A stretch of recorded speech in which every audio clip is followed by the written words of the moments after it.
Sebelum merekan kultivator, menyimak alur ceritanya, mohon siapkan kopi hangat terlebih dahulu. Oke, tanpa lama-lama, lanjut alur ceritanya. Tieju duduk di pinggir jalan kecil di desa, menatap langit biru dengan bingung. Tieju bukanlah nama sebenarnya, melainkan nama panggilan. Karena kesehatannya yang buruk saat kecil, ayahnya takut dia tidak akan hidup sehingga dia diberi julukan ini sebagai sebuah tradisi. Nama aslinya adalah Wang Lin. Keluarga Wang dianggap sebagai nama keluarga besar di daerah tersebut, yaitu keluarga tukang kayu. Keluarga Wang terkenal di daerah tersebut, dan mereka memiliki sejumlah toko yang menjual produk kayu. Ayah Tieju adalah putra kedua dalam keluarga tersebut. Ia lahir dari seorang selir. Oleh karena itu, dia tidak dapat mengambil alih bisnis keluarga, jadi dia meninggalkan rumah setelah menikah dan menetap di desa ini. Namun karena ayahnya adalah seorang tukang kayu yang terampil, keluarga Tieju cukup kaya. Tidak perlu khawatir tentang makanan atau pakaian. Mereka sangat dihormati di desa. Tieju sangat cerdas sejak dia masih kecil. Dia suka membaca buku dan memikirkan secara mendalam tentang berbagai hal. Hampir semua orang di desa setuju bahwa dia adalah seorang anak ajaib. Setiap kali ayahnya mendengar seseorang memuji Tieju, kerutan di wajahnya akan memudar dan dia akan menunjukkan senyuman bahagia. Ibunya sangat memperhatikannya. Dapat dikatakan bahwa dia tumbuh dalam kasih sayang orang tuanya. Dia tahu bahwa orang tuanya mempunyai harapan yang tinggi terhadapnya. Anak-anak lain seusianya semuanya bekerja di ladang, sementara dia duduk di rumah membaca. Semakin banyak dia membaca, semakin banyak dia memikirkannya. Dia merindukan dunia di luar desa. Dia cuma menggangkat kepalanya dan melihat ke ujung jalan. Setelah menghela nafas, dia menutup bukunya, bangkit, dan berjalan pulang. Ayahnya sedang duduk di halaman. Sambil memegang pipa, dia menarik napas dalam-dalam dan bertanya, "Tieju, bagaimana pelajaranmu?" Saat Tieju berjalan melewati pintu, Tieju menggumamkan beberapa kata saat dia lewat. Ayahnya mengibaskan abu dari pipanya, bangkit, dan berkata, "Tieju, kamu harus belajar dengan benar. Tahun depan adalah ujian distrik. Apakah kamu memiliki masa depan atau tidak, semuanya akan bergantung pada ujian ini. Jangan berakhir seperti aku, yang akan menghabiskan seluruh hidupku di desa. Cukup kamu mengeluh tentang ini setiap hari. Jika kamu bertanya padaku, Tieju kita pasti akan lulus ujian." Ibu Tieju membawakan beberapa makanan dan menaruhnya di atas meja. Dia memberi isyarat pada keduanya untuk datang dan makan. Tieju menjawab dengan suara, lalu dia duduk dan dengan santai makan beberapa suap. Ibunya dengan penuh kasih sayang memandangnya dan memberikan kepadanya beberapa potong daging yang ada. "Ayah, apakah paman keempat hampir sampai?" Tieju bertanya sambil mengangkat kepalanya. "Menghitung waktunya, seharusnya dalam beberapa hari ke depan. Paman keempatmu lebih sukses daripada ayahmu." "Hei, Ibu Tieju, apakah hidangan khusus yang disiapkan untuk paman keempat sudah dikemas?" Saat ayah Tieju menyebut paman keempat, ada sedikit kesedihan di wajahnya. Ibunya mengangguk dan dengan emosional berkata, "Tieju, paman keempatmu adalah orang yang sangat baik. Dalam beberapa tahun terakhir ini, berkat dialah harga ukiran kayu ayahmu tetap bagus. Jika kamu mampu mencapai kesuksesan, jangan lupa untuk membayar kembali paman keempatmu." Saat Ibu Tieju sedang berbicara, suara kuda terdengar di luar pintu. Mengikuti suara kereta kuda, tawa hangat terdengar. "Kakak kedua, buka pintunya." Tieju terkejut. Ia segera bergegas membuka gerbang utama. Dia melihat seorang pria paruh baya yang kuat dengan mata cerah berdiri di luar. Ketika dia melihat Tieju, dia tertawa dan mengusap kepala Tieju. Sambil tersenyum, dia berkata, "Tieju, aku tidak melihatmu selama setengah tahun, dan kamu telah tumbuh lebih tinggi lagi." Orang tua Tieju segera berdiri. Ayahnya sambil tersenyum berkata, "Saudara keempat, saya pikir sudah saatnya kamu tiba. Cepatlah masuk." "Tieju, kenapa kamu belum mendapatkan kursi untuk paman keempatmu?" Tieju dengan senang hati menyetujuinya. Dia bergegas kembali ke dalam rumah, mengambil kursi, dan meletakkannya di sebelah meja makan. Dia dengan hati-hati menyekanya dengan lengan. Bajunya sambil menatap pria paruh baya itu dengan penuh harap. Pria paruh baya itu mengedipkan mata ke arahnya dan dengan bercanda berkata, "Tieju, sejak kapan kamu begitu rajin? Aku ingat terakhir kali aku di sini, kamu tidak seperti ini." Ayah Tieju melirik ke arah Tieju dan berkata, "Bajingan kecil ini baru saja menanyakan kapan kamu akan tiba. Pria paruh baya itu melihat Tiju tersipu dan sambil tertawa berkata, "Tiju, paman keempatmu belum melupakan janjinya padamu." Setelah dia selesai berbicara, dia mengeluarkan 2 buku dan meletakkannya di atas meja. Tiju bersorak gembira, lalu membuka-buka buku. Dia hampir tidak bisa menahan kegembiraannya. Ibu Tiju dengan ramah melirik putranya dan berkata kepada pria paruh baya itu, "Kakak keempat, kakak laki-lakimu selalu memikirkan. Kamu harus tinggal beberapa hari lagi kali ini." Pria paruh baya itu menggelingkan kepalanya dan berkata, "Kakak ipar kedua, ada banyak hal yang harus diselesaikan dalam keluarga akhir-akhir ini. Aku harus pulang lebih awal besok pagi. Setelah waktu sibuk ini, aku akan kembali dan menemui kalian." Dia menatap saudara keduanya dengan tatapan menyesal. Ayah Tiju menandatangani dan berkata, "Jangan dengarkan istriku. Kemasi barang dengan benar besok. Urusan keluarga lebih penting. Kita bisa bertemu lain kali." Pria paruh baya itu memandang ayah Tiju dan bertanya, "Kakak kedua, Tiju berusia 7 tahun, ya?" Ayah Tiju mengangguk dan berkata, "Setelah tahun ini, kecil ini akan berusia 16 tahun. Dalam sekejap, lebih dari 10 tahun telah berlalu dengan cepat." Dia menatap putranya dengan penuh kasih sayang. Pria paruh baya itu merenung sejenak dan berkata dengan nada serius, "Kakak kedua, kakak ipar kedua, ada sesuatu yang ingin kukatakan padamu. Sekte Heng Yue menerima murid. Tahun ini, keluarga memiliki 3 slot rekomendasi, dan aku menerima salah satunya." Ayah Tiju tertegun dan berkata dengan wajah pucat, "Sekte Heng Yue?" "Sekte Heng Yue yang penuh dengan keabadian." Pria paruh baya itu tersenyum, mengangguk, dan berkata, "Saudara kedua, itu adalah sekte yang sangat abadi. Keluarga kami masih merupakan salah satu keluarga terkemuka di wilayah ini dan memiliki kualifikasi untuk merekomendasikan calon murid. Anda tahu, nak, dia tidak bisa belajar, tapi dia pandai menggunakan pedang dan pisau. Dia adalah salah satu murid paling berbakat di dunia ini. Dan dia adalah salah satu dari 3 sekte yang paling abadi di dunia ini. Saya ragu sekte abadi akan mengambil anak saya. Tempat ini sungguh berharga. Saya tahu Tiju sangat pintar sejak dia masih kecil dan selalu suka belajar. Dia mungkin punya kesempatan." Ibu Tiju merasa senang dan berkata, "Saudara keempat, ini..." Pria paruh baya itu mengusap kepala Tiju dan berkata, "Kakak kedua, kakak ipar kedua, biarkan masalah ini diselesaikan. Biarkan Tiju mencobanya. Jika dia benar-benar diterima, itu adalah kekayaannya." Tiju dengan bingung menatap orang tuanya dan paman keempatnya. Dia tidak dapat memahami apa yang sedang terjadi. "Yang abadi? Apa yang abadi?" Tiju bertanya dengan lembut dan ragu-ragu. Wajah pria paruh baya itu berubah serius. Melihat ke arah Tiju, dia berkata, "Tiju, makhluk abadi adalah mereka yang bisa terbang di langit. Mereka bukanlah sesuatu yang bisa kita pahami sebagai makhluk fana." Tiju bingung tetapi semakin penasaran dengan makhluk abadi. Ayah Tiju dengan bersemangat bangkit, menarik ibu Tiju, dan hendak membungkuk pada pria paruh baya itu.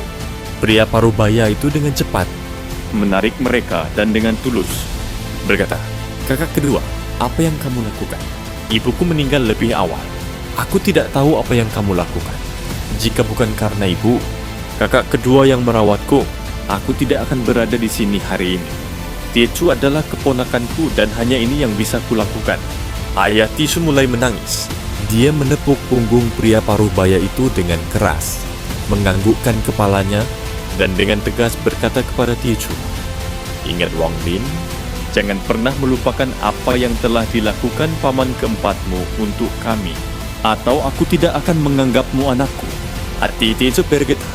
Meskipun dia tidak peduli terhadap makhluk abadi, dia tahu dari ekspresi orang tuanya bahwa mereka memandang masalah ini dengan sangat penting.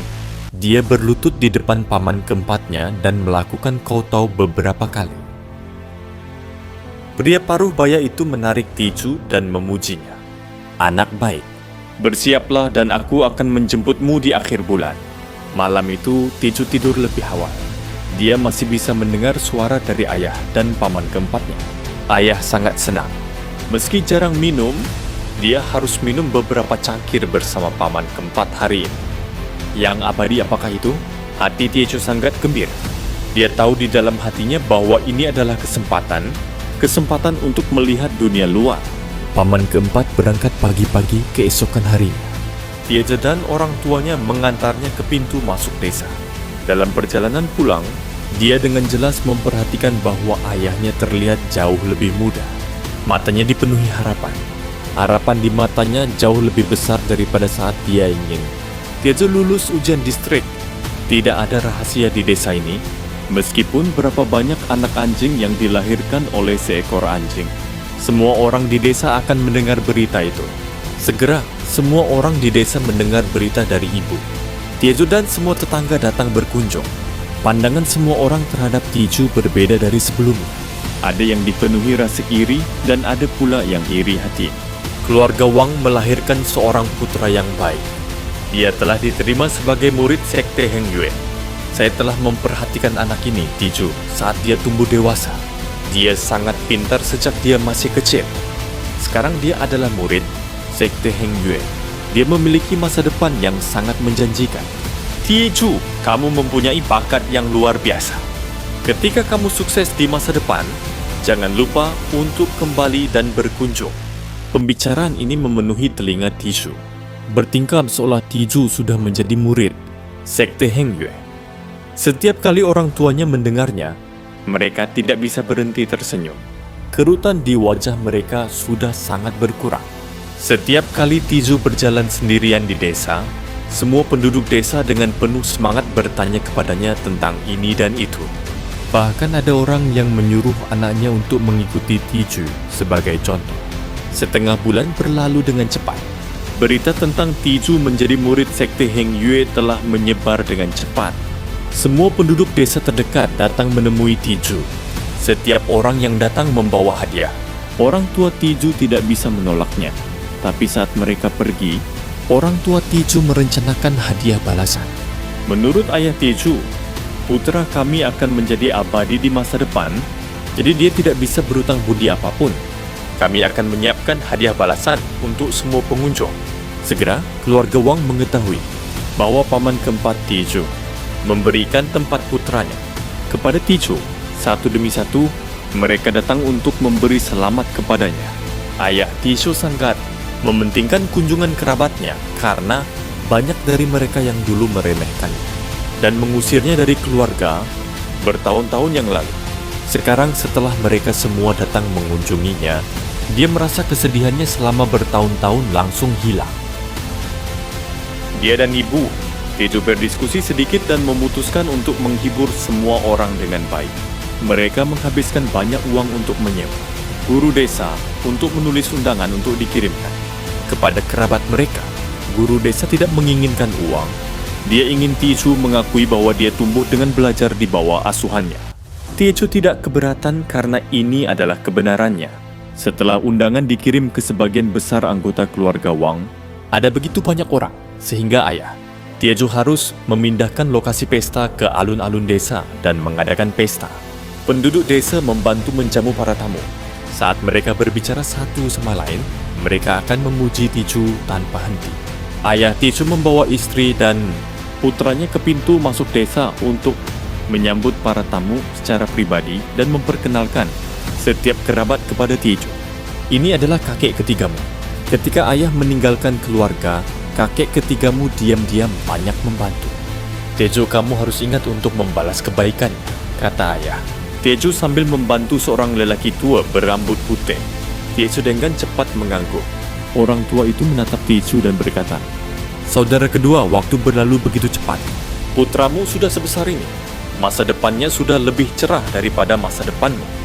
Wajah ayah Tejo bersinar-sinar. Dia tersenyum dan berkata, "Kakek ketiga, Tejo sudah pintar sejak dia masih kecil. Dia pasti lebih baik dariku. Luangkan waktumu." Istriku bantu dukung kakek ketiga.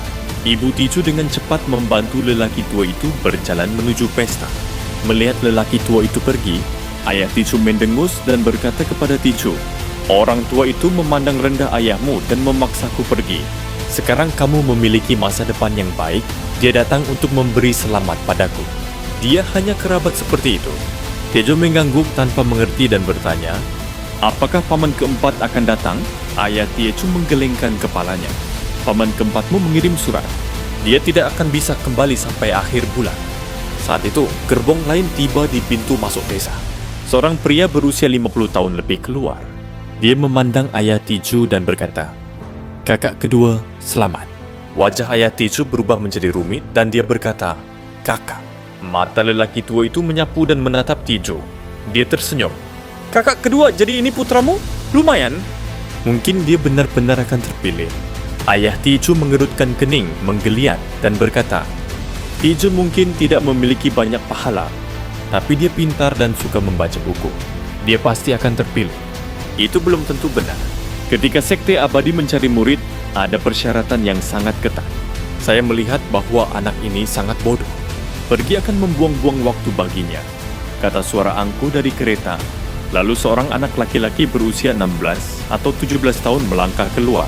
Anak laki-laki itu terlihat sangat cantik. Dia memiliki alis seperti pedang, wajah seperti Guan Yu, dan mata penuh penghinaan. Ayah Tejo memelotutinya, dan Wang Lin menatapnya dalam-dalam tetapi tidak mengatakan apapun. Wajah lelaki tua itu berubah warna dan dia berteriak, Wang Zhuo, bagaimana kamu bisa begitu kasar? Ini adalah paman keduamu dan adikmu Wang Lin. Kenapa kamu tidak menyapa mereka? Dia menoleh ke ayah Tejo dan berkata, kata-kata anakku jelek. Kakak kedua, jangan pedulikan dia. Tapi saat dia berbicara, dia tiba-tiba berbalik dan berkata, tetapi kakak kedua, bukanlah hal yang mudah bagi makhluk abadi ini untuk menerima seorang murid. Ini adalah masalah takdir. Kali ini, karena Sekte Heng Yue sangat tertarik pada putra saya, sehingga keluarga, uang kami diberi 3 tempat, termasuk miliknya. Ayah Tejo mendengus dan berkata, jika anakmu bisa melakukannya, maka anakku pasti akan terpilih. Pemuda itu tertawa, tidak mempedulikan kata-kata lelaki tua itu. Dengan nada meremehkan, dia berkata, jadi, Anda adalah paman kedua. Saya menyarankan Anda untuk tidak terlalu optimis. Cara berkultivasi sangat rumit, dan hanya 1 dari 10.000 orang yang dapat mempelajarinya. Saya harap Anda tidak terlalu optimis. Saya tidak akan terlalu optimis tentang hal ini. Saya harap Anda tidak terlalu optimis. Saya akan menyarankan Anda untuk tidak terlalu optimis. Saya akan menyarankan Anda untuk tidak terlalu optimis. Om Chun, bagaimana dia bisa bersaing dengan saya yang meskipun belum menjadi murid resmi, dipilih secara pribadi oleh seorang guru abadi? Wajah lelaki tua itu memancarkan warna kebanggaan, lalu dia memarahi pemuda itu dan membawanya ke pesta. Tejo, jangan khawatir. Bahkan jika kamu tidak terpilih, itu tidak masalah. Selalu ada ujian distrik tahun depan, kata ayah Tejo. Dengan sungguh-sungguh setelah menahan amarahnya, Wang Lin dengan percaya diri berbisik, ayah jangan khawatir. Saya akan terpilih. Ayah Tejo dengan lembut menepuk pundak putranya. Matanya dipenuhi sinar harapan. Satu demi satu mereka menyapa banyak kerabat. Ayah Tejo membawanya kembali ke pesta. Di depan mereka ada pemandangan ramai orang-orang yang merayakan. Ayah Tejo berteriak, kerabatku tersayang, sesama penduduk desa, aku Wang Tianshui bukanlah orang yang berbudaya dan tidak banyak bicara. Tapi hari ini aku sangat bahagia karena putraku mempunyai kesempatan untuk menjadi murid Sekte Heng Yue. Ini adalah momen paling membahagiakan dalam hidupku. Saya tidak akan mengatakan lebih banyak, tapi terima kasih sudah datang. Dia mengangkat cangkirnya dan menghabiskan anggur di dalamnya. Kakak kedua, putramu sangat pintar sejak dia masih kecil. Dia pasti akan terpilih seperti putra Wang Chu dan menjadi abadi. Kakak kedua memiliki putra seperti Tejo. Berarti kamu tidak menjalani hidupmu dengan sia-sia. Di masa depan, yang harus kamu lakukan hanyalah menunggu untuk menikmati nasib baik. Tejo, kamu harus membuat ayahmu bangga. Kamu harus masuk ke Sekte Heng Yue, apapun yang terjadi. Ada banyak pemandangan cerah di mana-mana. Suara perayaan terdengar dari berbagai sisi. Namun, ada banyak orang seperti ayah Wang Zhuo yang di permukaan memberikan ucapan selamat. Namun di dalam hati, mereka selalu memandang rendah ayah Tejo dan Tejo sendiri. Ayah Wang Zhuo memandang putranya, lalu ke Tejo. Dia merasa sangat tidak puas. Tindakan kakak keempat berada di luar dugaannya. Namun karena makhluk abadi tidak buta, tidak mungkin Tiju terpilih. Orang-orang lewat, satu persatu.